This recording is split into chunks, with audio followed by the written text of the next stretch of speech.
तो यह प्रथम श्लोक जो है ये हम लोगों ने पहले भी देख लिया था। धृतराष्ट्र उवाच धर्मक्षेत्रे कुरुक्षेत्रे समवेतायुत्सवः मामका पांडवाश्चैव किमकुर्वत संजय। तद यहाँ पर वो कहते हैं जी कि मेरे और कुंती के पुत्रों ने क्या किया। तो यहाँ पर हमने पहले बताया था जो कि सबसे महत्वपूर्ण बात जो यहाँ पर है वह ये है कि मामका और पांडवा है, ये जो मेरा और दूसरे का ये जो भाव है ये सबसे ज्यादा महत्वपूर्ण में है। उसके बाद अगला इसमें है जो कि दृष्ट्वा तो पांडवानीकम व्यूढ़म दुर्योधनस्तदा, ये भी हम लोगों ने देख लिया था जो कि वह पांडवों के का जो आनीक है, आनीक अर्थात सेना जो है उसको देख करके यह दुर्योधन जो है वह कहता है कि कहाँ पर कहता है तो आचार्यम उपसंगम्य, आचार्य जो है उनके समीप पहुंच करके आचार्यम उपसंगम्य राजा वचनम अब्रवीत, तो राजा अर्थात दुर्योधन जो है वह कहता है राजा वचनम अब्रवीत, क्या कहता क्या है तो पश्यैतां पुत्राणाम् आचार्य महतीं च मूं यूनां द्रुपद पुत्रेण तब शिष्येण धीमता करेगी। तो उनसे कहता है कि यह आचार्य अब देखिए जो कि आपके जो बुद्धिमान शिष्य द्रुपद पुत्र धृष्टद्युम्न जो है वह पांडव की सेना में व्यूह की रचना करके इतनी बड़ी सेना को खड़ा किया है। ये आप देखिए यहाँ पर जो श्लोक का वैशिष्ट्य है वो यह है कि पुत्र ये जो कहा गया है ये महत्वपूर्ण है क्योंकि आचार्य द्रोण से आकर के कहा जा रहा है इसके बारे में, धृष्टद्युम्न के बारे में अर्थात द्रुपद के बारे में, क्योंकि आप सभी परिचित हैं जो कि द्रुपद जो थे और द्रोण जो थे एक समय में, और एक छोटी सी बात को लेकर के दोनों में मनमुटाव होता है और वो बहुत बड़े में बदल जाता है आगे चल करके। तो ये कभी भी उसको पसंद नहीं करते हैं और यही चीज यहाँ पर कही जा रही है जो कि द्रुपद पुत्रेण तव शिष्येण धीमता। तो यहाँ पर उस धृष्टद्युम्न की बात तो की जा रही है लेकिन साथ साथ जो उसको बताया जा रहा है जो कि वह इनका जो मित्र है अर्थात द्रुपद का जो पुत्र है ये जो कहा जा रहा है वो वही याद दिलाने के लिए, क्योंकि आप जानते हैं जो कि ये द्रुपद और द्रोण जो हैं ये दोनों कभी मित्र हुआ करते थे और अगर उससे भी पूर्व आप जाएं तो देखेंगे जो कि महाभारत में नामक एक नामक एक राजा जो थे वह भारद्वाज मुनि के मित्र थे और उनके पुत्र का नाम था द्रुपद। पृषत नामक एक राजा भरद्वाज मुनि के मित्र थे, उनके पुत्र का नाम था द्रुपद। वह भरद्वाज के आश्रम में रह करके द्रोणाचार्य के साथ ही शिक्षा ग्रहण करते थे, वह एक साथ शिक्षा ग्रहण करते थे। उस समय तक द्रोण और द्रुपद जो थे ये दोनों ही बहुत अच्छे मित्र हुआ करते थे। एक दिन द्रुपद ने द्रोणाचार्य से कहा कि जब मैं राजा बनूंगा तब आप हमारे साथ रहिएगा, मेरा राज्य संपत्ति पर मैं हूं वैसे ही आपका भी अधिकार रहेगा। अब राजा मृत्यु हो गई तो द्रुपद जो थे वो पांचाल के राजा बने और आप जानते हैं ये द्रुपद की जो मैं बात कर रहा हूं वो कौन द्रुपद है, द्रौपदी जो है ये वही पांचाल देश की थी, इसलिए पांचाली कहा जाता था। तो और द्रौपदी जो कहा जाता था इसका भी कारण यही था। तो कह रहे हैं जो कि ये, और वो कौन थे, प्रसक्त राजा के मृत्यु के अनंतर ही बनते हैं। तो द्रोणाचार्य जो हैं ये तो राजा बन गए, और दूसरी तरफ ये जो द्रोणाचार्य हैं वह अपने पिता के आश्रम में रह करके तपस्या करने लगे, और उनका विवाह जो है वह कृपाचार्य की जो कृपी है उनके साथ हुआ। फिर होता है कौन, अश्वत्थामा, ये सभी आप परिचित हैं अच्छी तरह से। एक दिन दूसरे ऋषि पुत्रों को देखकर अश्वत्थामा भी दूध के लिए रोने लगता है, और चूंकि इनके पास गाय नहीं था तो द्रोणाचार्य दूध कहाँ से लाते। तो जब इनको इनको कष्ट होता है, जब द्रोणाचार्य को पता चलता है कि द्रुपद तो राजा बन गए हैं और बचपन में उन्होंने ऐसा ऐसा कहा था, तो वह जाते हैं और कहते हैं कि आपको कि हम मित्र हैं। द्रोणाचार्य की बात ये सुन करके वह उनका अपमान करते हैं, कहते हैं जी कि अर्थात ये बचपन की बात याद दिलाते हैं। तो कहते हैं जी कि एक साधारण ब्राह्मण और एक राजा का भी मित्र तो हो ही नहीं सकते हैं। तो द्रुपद की ये बात जो है ये इनको द्रोणाचार्य को अच्छी नहीं लगती है, और द्रुपद के अपमान का बदला लेने के लिए यह सोचते हैं, हस्तिनापुर आ जाते हैं और गुप्त रूप से यह कृपाचार्य के घर में रहते हैं। और फिर युधिष्ठिर जो है वो एक दिन मैदान में गेंद खेल रहे होते हैं, और गेंद जो है वो कुआं में गिर जाता है, सभी निकालने की कोशिश करते हैं और हर कोई असफल होते हैं। और ये द्रोणाचार्य देख रहे थे। उस समय मेरा उन्होंने कहा कि अगर मैं गेंद निकाल देता हूँ तो मेरे लिए भोजन का प्रबंध कर देंगे आप। तो द्रोणाचार्य निकाल दिया गेंद। ये अर्थात ये सब एक कथानक है, आपको ध्यान में वैसे रखना चाहिए। तो फिर ये सभी बातें करके जो हैं राजकुमार सब जाकर के भीष्म को बताते हैं, और भीष्म उनको लेकर के आते हैं और इनको शिक्षा का व्यवहार सौंपा जाता है। और इधर जब द्रोणाचार्य इन लोगों को पढ़ा देते हैं, शिक्षा पूरी हो जाती है, तब पांचाल देश के राजा जो है द्रुपद, उनको बंदी बनाकर और यही दूरदक्षिणा कही जाती है।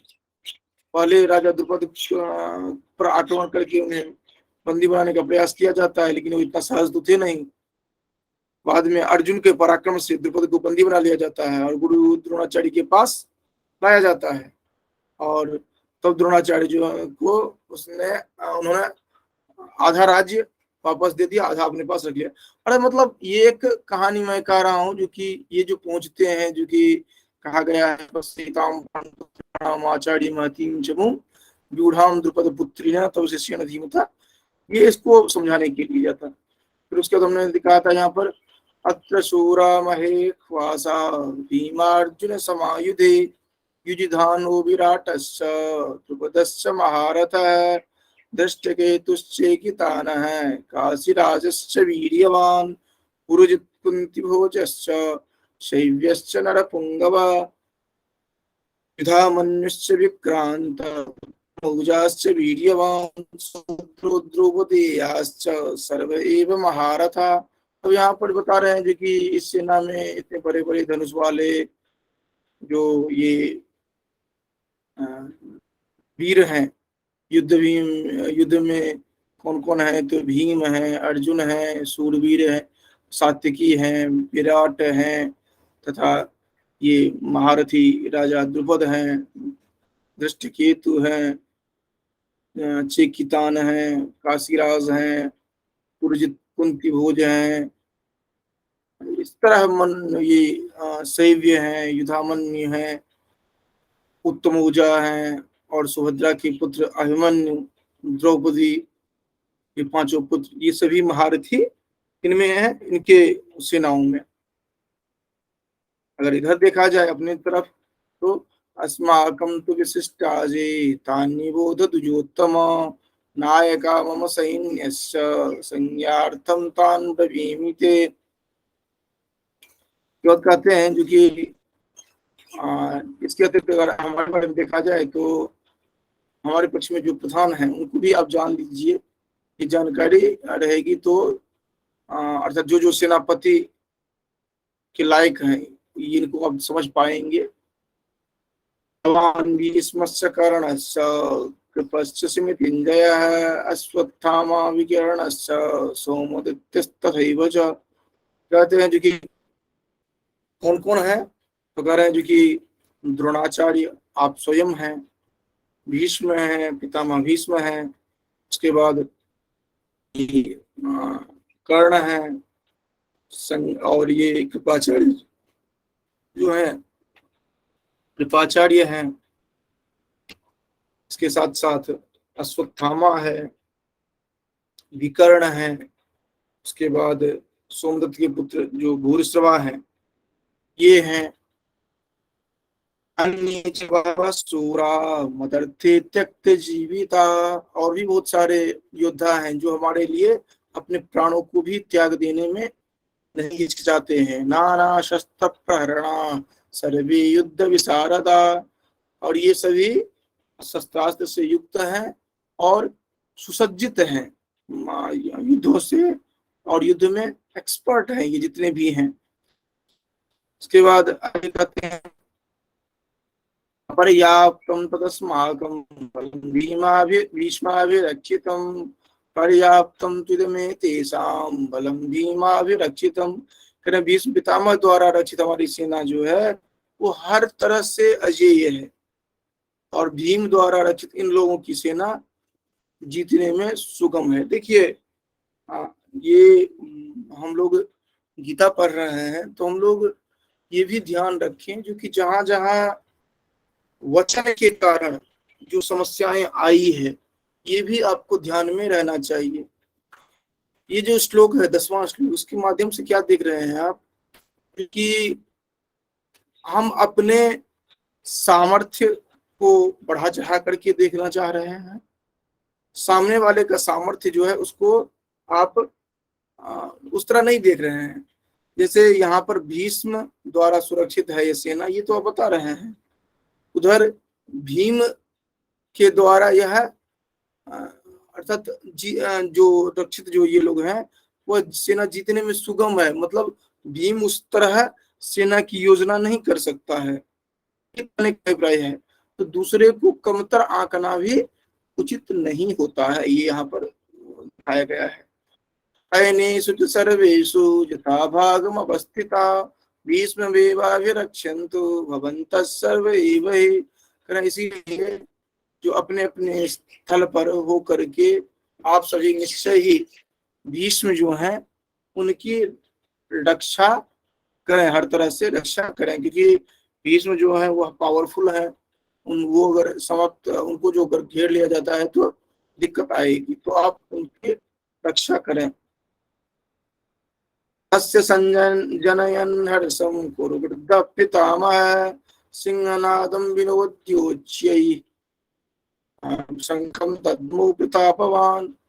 कौरवों में वृद्ध बड़े प्रतापी जो भीष्म हैं वह दुर्योधन के हृदय में हर्ष उत्पन्न करने के लिए उच्च स्वर से जो कि शंख ध्वनि करते हैं, शंखनाद के साथ शंख बजाते हैं, क्योंकि एक सिस्टम बना हुआ था जो कि प्रत्येक दिन युद्ध का की प्रारंभ जो की जाएगी वह शंख ध्वनि से की जाएगी और अंत भी शंख ध्वनि से किया जाएगा। और उसका कारण ये भी था, अन्य कोई जो दिया जाता नगारा आदि तो उसके लिए एक आइडेंटिफाई करना कठिन था, और शंख जो है हर एक व्यक्ति का जो शंख था वह आइडेंटिफाइड था जो कि किसका स्वर किस तरह का होता है। और इसके साथ ही शंख के बाद नगारे ढोल मृदंग आदि जो है वो भी बजने लगे, इसके कारण अधिक शब्द हुआ। तथा शंखस्य वीर्यस्य प्रणवानक गोमुखा सहसैवाभ्य अन्यंत सशब्दस्तु लोभवत तथा श्वेतैर् हरेर्युक्ते मात्यस्यन्दने स्थितो माधवः पांडवाश्चैव दिव्यौ दधमौ प्रदधमतुः। उसके बाद क्या होता है कि ये श्वेत अश्व पर से युक्त जो उत्तम रथ है उस पर बैठे हुए भगवान कृष्ण जो है और अर्जुन जो है, इन्होंने अलौकिक शंख बजाए। अभी यहाँ पर नाम नहीं बताया गया है, आगे देखते हैं। पांचजन्यम ऋषिकेशो देवदत्तम धनंजय। पांचजन्य नामक जो है वो कौन बजाते हैं? ऋषिकेश अर्थात भगवान कृष्ण जो है वह। उसके बाद देवदत्तम धनंजय, अर्जुन जो बजाते हैं वो कौन सा है? देवदत्त नामक है। पौंड्रम दधमौ महाशंखम भीमकर्मा भृगुदः, और भीमसेन पौंड्र नामक शंख बजाते हैं। अनंत विजयम राजा कुंती पुत्रो युधिष्ठिर, और कुंती पुत्र युधिष्ठिर जो है वह अनंत विजय नामक ये बजाते हैं। अनंत विजय नामक जो बजा रहे हैं शंख वह कौन? कुंती पुत्र। यहाँ पर ध्यान रखेंगे, यहाँ पर राजा युधिष्ठिर को माना जा रहा है और कारण, और उधर जो बना ये दिया गया है वह दुर्योधन को माना गया है। सघोष मणि पुष्पक, और नकुल तथा सहदेव जो है वो सुघोष तथा मणि पुष्पक नामक शंख बजाते हैं। तो ये कौन सा बजाते हैं सहदेव? तो मणि पुष्पक नामक शंख जो है वो बजाते हैं। ये ध्यान में रखेंगे आप। इसके बाद कायस्य परमे क्वास शिखंडी च महारथः दृष्टोद्युम्नो विराटश्च सात्यकिश्चापराजितः द्रुपदो द्रौपदेयाश्च सर्व स पृथ्वीपते सौभद्रश्च महाबाहु शंखां दद्मो पृथक पृथक। जो ये श्रेष्ठ धनुष वाले काशीराज हैं, महारथी शिखंडी हैं, दृष्टोद्युम्न हैं, विराट हैं, सात्विकी हैं, द्रुपद के 5 पुत्र जो हैं, और जो सुभद्रा पुत्र अभिमन्यु हैं, ये सभी अलग अलग शंख बजाए। सबका नाम दिया गया है। सघोषोधार्तराष्ट्राणां हृदयानि व्यधारयत् नभश्च पृथिवीं चैव तुमुलोऽभ्यनुनादयन्। करें जो कि ये जो भयानक शब्द जो है वो आकाश और पृथ्वी को गूंजते हुए, नभश्च पृथ्वीं चैव, नभ और पृथ्वी में गूंजते हुए, तुमुलोऽभ्यनुनादयन्, यह गूंजते हुए, तुमुल मतलब घोष, अत्यंत भयानक घोष करते हुए। सघोषो धार्तराष्ट्राणाम, वह घोष जो है और धार्तराष्ट्र जो है अर्थात धृतराष्ट्र के पक्ष वाले व्यक्ति जो है उनको हृदय व्यदारयत, आपके पक्ष के जो लोग हैं उनका हृदय को विदीर्ण कर दिया। अथ व्यवस्थितान् दृष्ट्वा धार्तराष्ट्रान् कपिध्वजः प्रवृत्ते शस्त्र संपाते धनुरुद्यम्य पांडवः ऋषिकेशं तदा वाक्यम मिदमाह महीपते।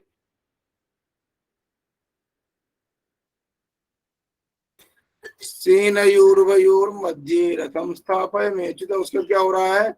ये जो धृतराष्ट्र के संबंधी है अर्थात धृतराष्ट्र संबंधित जो ये सेना है उनको देख करके चलाने की तैयारी में के समय में धनुष उठा करके ऋषिकेश भगवान कृष्ण से अर्जुन इस तरह के वचन को कहते हैं। क्या कहते हैं? कि सेनयोर्वयोर मध्य रथम स्थापयमेच्युत, दोनों सेनाओं के मध्य में मेरे इस जो रथ है उसको आप स्थापित करिए। यहाँ पर फिर देखिए जो कि पर्याय पद जो दिया गया है ये बहुत ही महत्वपूर्ण है। यहाँ पर दिया गया है अच्युत। अच्युत उसको कहा जाता है जो कभी च्युत न हो। अच्युत का अभिप्राय है जो च्युत न हो, अर्थात एक बार जहां पर स्थिर हुआ वह स्थिर रहे। तो ये बहुत ही महत्वपूर्ण है। रथम स्थापय में च्युता, स्थिरता स्थापित करने के लिए कह रहे हैं। तो जावदेतान निरीक्षे हम युद्धकामान व्यवस्थिताम, अरे तब तक मैं इसको देख लेता हूँ जो कि मुझे किसके साथ युद्ध करना है, और बच्चे को देखना जरूरी है, इसलिए मैं पहले ये देख ले रहा हूँ। कहते हैं ज्योत्स्यमानानवेक्षे हम जो एतेत्र समागता धार्तराष्ट्रस्य दुर्बुद्धे प्रिय दुर्बुद्ध युद्धे प्रिय चिकीर्षव। कहे कि ये जो दुर्बुद्धि दुर्योधन है वह युद्ध के हित में चाहने वाले जो राजा गण आए हुए हैं, इन इन सभी से युद्ध करना है अर्जुन को। तो कह रहे हैं कि इनको हम एक बार देख लेते हैं, ठीक से देख लेते हैं जो जो आए हुए हैं। अब ये वचन कहते हैं, संजय कहते हैं, संजय वाच एव मुक्त्वा ऋषिकेशो गुणाकेशेन भारत भीष्म द्रोण प्रमुखतः असेनयोर्वयोर्मध्ये स्थापयित्वा रथोत्तमम् भीष्म द्रोण प्रमुखतः सर्वेषां च महीक्षिताम् उवाच पार्थ सवस्यैतान्। अब क्या करते हैं, वो मध्य में ले जाकर के रख देते हैं और कहते हैं कि आप इन दोनों सेनाओं में जो जितने भी कौरवों के योद्धा हैं इनको आप देख लीजिए। तत्रापस्य स्थितान् पार्थ पितॄनथ पितामहान् आचार्यान् मातुलान् भ्रातॄन् पुत्रान् पौत्रान् सखींस्तथा श्वशुरान् सुहृदश्चैव सेनयोरुभयोरपि। इसके बाद ये प्रथा के पुत्र अर्जुन जो हैं, ये दोनों ही सेना को में जो स्थिति उनके हैं, जो जितने भी पिता ये पितागण है, पितृन मतलब चाचा आदि हैं, पितामह आदि जो हैं, आचार्य जो हैं, मामा आदि जो हैं, जितने भी सगे संबंधी हैं, ये दोनों ही उसमें इनको देखते हैं। इससे पहले भी जो हमने श्लोक देखा था, इनको भी इसी से छोड़ लीजिए, इन सभी को ये देखते हैं। एक चीज आप ध्यान देंगे, जो कि जहां जहां आप ये देख रहे हैं वहां पर ये अलग अलग विशेषण दिया गया है। ये विशेषण बहुत ही महत्वपूर्ण तरीके से दिया गया है विशेषण। ये विशेषण आपको ध्यान रखना चाहिए, क्योंकि यहाँ पर जो पार्थ कहा जा रहा है, उस पार्थ का महत्व अर्थात उस शब्द का महत्व अपने आप में बहुत अधिक है। क्योंकि जहां जहां देखेंगे, जैसे आपने गुराकेश देखा, इनके लिए ऋषिकेश देखा, ये भी अपने आप में महत्वपूर्ण है। तो यहाँ पर जो किया गया था, जो कि आचार्यान मातुलान भ्रातॄन पुत्रान पौत्रान सखीन तथा श्वशुरान सुहृदश्चैव सेनयोरुभयोरपि, ये पूरा जो आपने देखा, फिर कहते हैं ताम समीक्ष्य स कौन्तेयः सर्वान् बन्धून् अवस्थितान् कृपया परयाविष्टो विषीदन्नमिदब्रवीत। अब ये सबको देखने के बाद क्या होता है कि वह अर्जुन जो है, कुंती, देखिए इससे पहले पार्थ कहा गया था, पार्थ होता है पृथा का पुत्र, यहाँ पर है कुंती का पुत्र।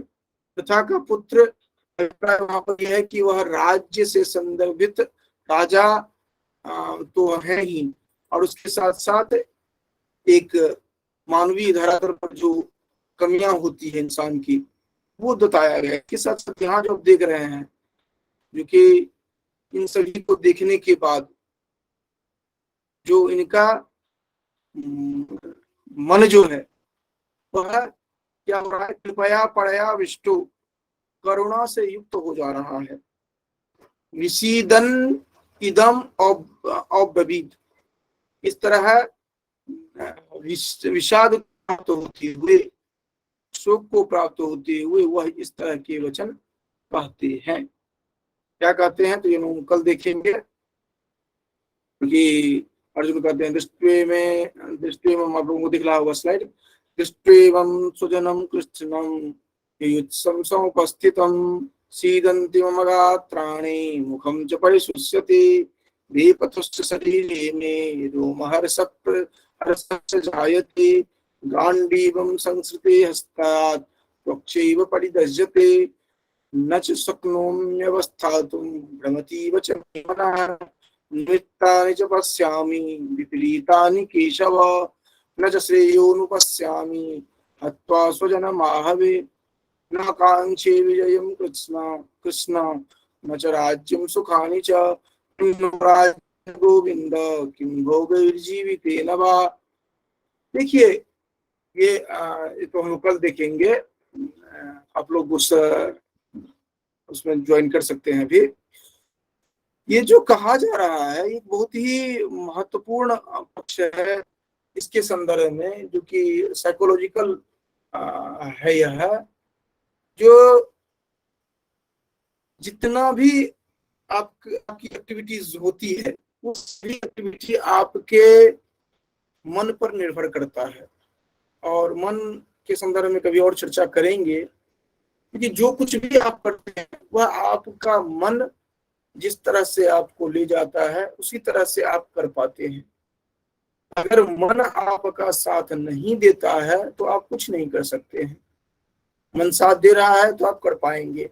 और इसके लिए आपके पास एक नहीं अनंत ग्रंथ हैं जिनको लेकर के आप ये मनोवैज्ञानिक अध्ययन कर सकते हैं। जैसे कि रथ रूपक है आपका कठोपनिषद में, इसी तरह देखते हैं आप शिव संकल्प सूक्त है जो आपके पास पूरा संपूर्ण एक प्राप्त होता है। यहाँ पर गीता में देखिए कितना बेहतर तरीके से कर रहे हैं। अभी तक बड़ा जोश में था अर्जुन, कह रहा था जो कि मैं ऐसे कर लूंगा, मैं ऐसे कर लूंगा, आप मेरे पति में स्थापित करिए, मैं जाकर के युद्ध कर लूंगा। सब कुछ हो जाता है, उसके बाद अपने सगे संबंधियों को देखता है और उसके बाद जाकर के वह व्यथित होने लगता है कि क्या मैं इनको ही मारने के लिए आया हूं। और फिर से होता क्या है कि अंततः उसका शरीर जो है वह कंपन करने लगता है, मन स्थिर नहीं रहता है, शरीर कंपन करने लगता है, हाथ से गांडीव गिरने लगता है, फिर उसके बाद उसका चिंतन उसी तरह का होने लगता है। तो ये जो आत्मा बुद्धि मन इन सब का जो इंटररिलेशन है ये आप समझते रहते हैं तो आप जान पाते हैं आप जो कुछ भी कर रहे हैं वो आपके मन से ही संचालित होता है। और इस पर बहुत अच्छा आर्टिकल एक हमने तैयार किया था गोरखपुर यूनिवर्सिटी में, जो व्याख्यान हुआ है उसमें हमने प्रस्तुत किया था, तो आप वीडियो प्रो देख सकते हैं जो वहां पर जो दिया गया है। तो आज हम यहीं तक रखते हैं, हम दूसरे वाले अकाउंट में आ सकते हैं आप, तो बस इसी को यहीं पर समाप्त करते हैं। वहां पर जुड़ जाइए सभी, यहाँ से डिस्कनेक्ट होकर के वहां जुड़ जाइए। तो